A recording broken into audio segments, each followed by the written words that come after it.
WIBTA if I move out of our apartment knowing my fiancé and his mom can't afford it without me. Me F29 and my ex-fiancé M27 have been living together for about 1.5 years. Fiancé got his undergraduate degree, worked for a couple years, and then decided to get an MBA, which is how he ended up in our city. We moved in together after he finished his MBA program. Fiancé is from the Midwest and his mom has always wanted him to move back. When he told her he was staying here, she was heartbroken. I went to college and got my degree in a STEM field. After I graduated, I got a job with my current company and moved to the city where we currently live. It's a big international company with multiple locations in the US and international. I love my job, I like the company I work for, and the pay is pretty good. All in all, a pretty good deal. During COVID, my office shut down and we all went WFH. After COVID, they decided not to reopen this office, so I've been 100% WFH since early 2020. I currently make considerably more than him, mainly because I've been working for 7 years and I'm in tech. I had been living by myself in a one-bedroom apartment and just had my office set up in the living room since it was just me. When we moved in together, we decided to get a 2-bedroom apartment so I could use the extra room as an office. Because of this, I was paying 2/3 of the rent and he paid 1/3. We split everything else 50-50, so the problem started this past May. Fiance's mom told him she wanted to move to our city to be closer to him. She asked if she could stay with us while she looked for a job and got settled. She's a teacher, so figured she'd be able to get a teaching job pretty quickly. Because of that, I didn't really mind her staying with us, as I figured it would just be for a couple months over the summer. Since I thought it would only be for a couple months, I moved my office into a corner of our bedroom and fiancé bought a bed to put in the second bedroom. The problem is she never applied for any teaching positions and has been living with us for 6 months now. She and I have really been struggling with each other since she moved in. I can't make her understand that I work full-time. She constantly interrupts while I'm working, which is bad enough, but she even interrupts when I'm on Teams calls. She always asks me to take her places. She doesn't like to drive in our city. She has pretty outdated views of gender roles and is constantly giving me a hard time for not doing more around the house and making fiancé help with chores, do his own laundry, etc. The constant criticism and insults are just really wearing me down, and I hate having my office shoved in a corner of the bedroom. Back in September, I told my fiancé that since it looks like his mom is going to stay a while, we should split the rent 3 ways. He told me she can't afford that since she has to conserve money until she gets a job. I told him I wasn't happy paying extra for a bedroom I can't use, so finally he said we could do a 50-50 split. I could afford to pay the extra, but I hate the idea of funding her lifestyle. Every time I complain about her or the situation, he says he agrees but doesn't know what to do because he can't kick out his mom, and he won't talk to her about the way she treats me or how she behaves. When I ask what the long-term plan is, he just says he doesn't know. I've thought about giving him an ultimatum to tell her she has to leave, but I think he'd just end up resenting me for essentially putting him mom on the street. So one of my girlfriends is losing her roommate the end of February. Our lease renews June 1st. I'm very strongly considering moving out of our current apartment and moving in with her. I can afford to pay my part of rent on our current apartment and also half the rent at my friend's apartment. It's not ideal, but I'm not a big spender, so it's doable. The issue is, if he and his mom aren't able to pay for 1/3 the rent each, there is no way they could cover the whole thing on their own. But I can't live like this anymore, so I'm pretty sure this is what I'll do, but I wanted to see if people thought I'd be the AH for leaving them like this. Update 5 days later, I posted here last week about the situation I'm in living with my soon-to-be ex-fiancé and his mom. I started off trying to reply to everyone's comments and keep up, but honestly I just got completely overwhelmed with all the comments. First off, I want to thank everyone for their feedback and comments, even the ones that were kind of harsh. Actually, probably especially the ones that were kind of harsh.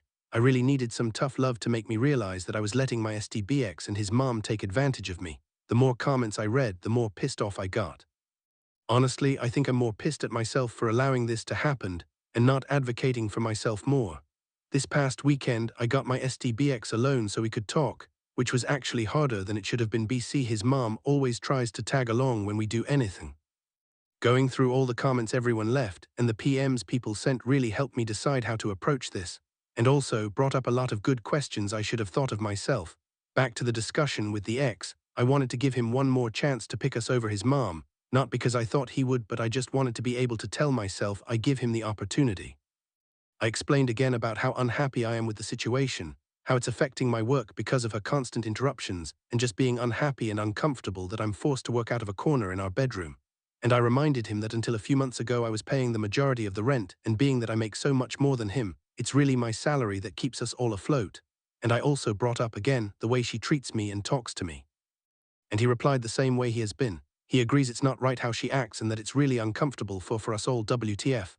I don't care if she's uncomfortable. Previously I would have dropped it there, but this time I told him how angry and disappointed I was that he let me pay for 2/3 of the rent when she first moved, and how unfair it was that I'm still paying for half when there are 3 people living there, and she is the only one with her own bedroom.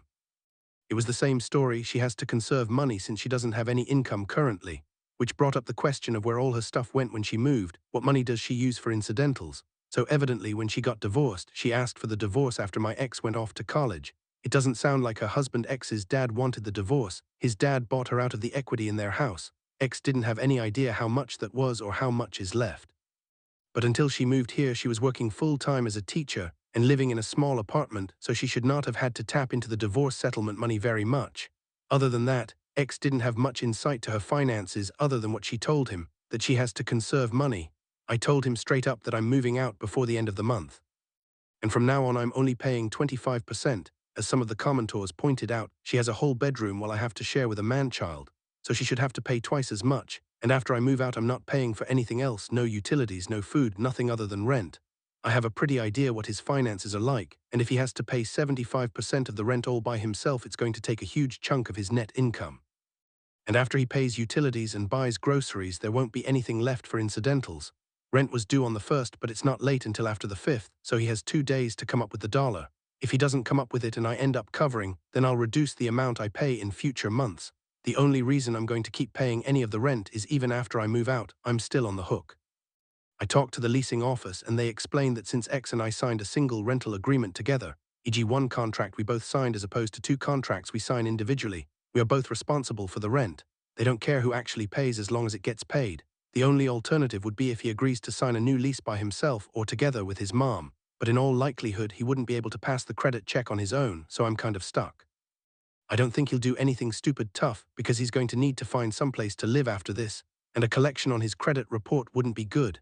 I also told him that I'm going to find someplace to work during the day until I move so she can't bother me. My friend I'm moving in with said I could work there during the day since she and her current roommate have in-person 9-5s.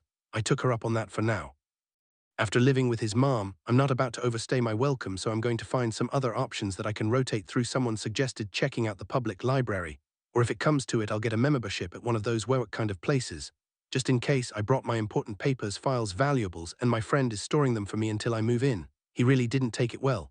The surprising thing to me is that he was surprised by everything. He seemed really shocked that I wasn't prioritizing his mom.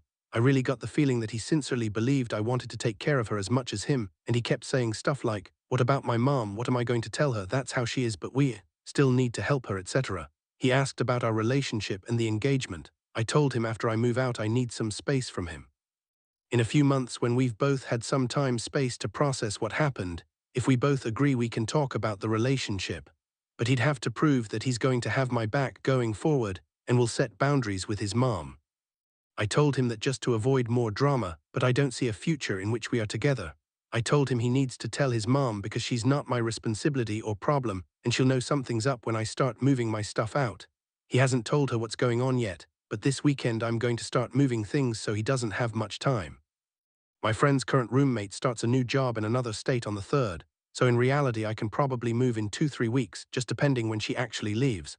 I don't expect him to do anything bad other than sulk and complain, but if he does something stupid or doesn't pay his part of the rent, the ace up my sleeve is I'll tell the leasing office his mom moved in, which is prohibited in the lease.